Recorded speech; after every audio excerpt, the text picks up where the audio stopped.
Hello everyone, আসসালামু আলাইকুম। বাঙালি রান্নাবান্নার আজকের পর্বে আপনাদের সবাইকে স্বাগত জানাচ্ছি। আজকে করে দেখাবো উত্তরবঙ্গের শীতকালীন একটা ফেমাস তরকারি। এটা হচ্ছে লাউয়ের তরকারি।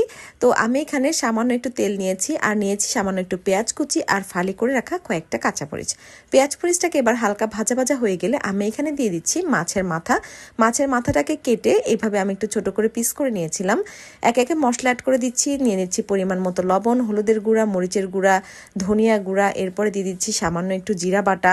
আর সব কিছু এভাবে দিয়ে আমি একটু ভালোভাবে মাছটাকে একটু নেড়ে চেড়ে কিছুক্ষণ ঢাকনা দিয়ে ঢেকে আমি 5 থেকে 10 মিনিটের জন্য মাছটাকে সিদ্ধ করে নেব। দেখেন আমাদের মাছটা কিন্তু প্রায় সিদ্ধ হয়ে গিয়েছে। এবারে এরকম বড় বড় সাইজের করে কেটে রাখা লাউ আমি এখানে অ্যাড করে দিচ্ছি। যেহেতু আজকের তরকারিটা লাউ দিয়ে করছি, আর লাউটা কিন্তু খুব দ্রুত সিদ্ধ হয়ে যায়, তাই জন্য লাউয়ের এভাবে আপনারা একটু বড় করে কেটে নেবেন, তাহলে কিন্তু দেখতেও ভালো লাগে। তো ঢাকনা দিয়ে ঢেকে আমি এটাকে 5 মিনিটের মতো সিদ্ধ করে নিয়েছি। দেখেন লাউ থেকে কিন্তু এমনিতেই প্রচুর পরিমাণে পানি ছেড়ে দেয়, তাই জন্যে অনেক বেশি পানি কিন্তু এখানে অ্যাড করা যাবে না।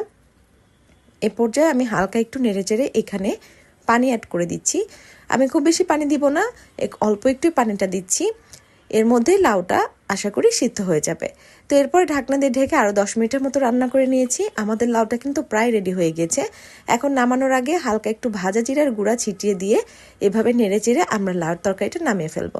তো রেডি হয়ে গেল খুবই মজাদার এই লাউয়ের তরকারিটা। শীতকালে কিন্তু অসম্ভব মজা লাগে। আপনারা বাসায় একবার হলে ট্রাই করে দেখবেন। আশা করি রেসিপিটি আপনাদের কাছে ভালো লাগবে। তো ভালো থাকবেন সবাই। এতক্ষণ ধৈর্য ধরে আমার সঙ্গে থাকার জন্য সবাইকে অনেক ধন্যবাদ। আল্লাহ হাফেজ।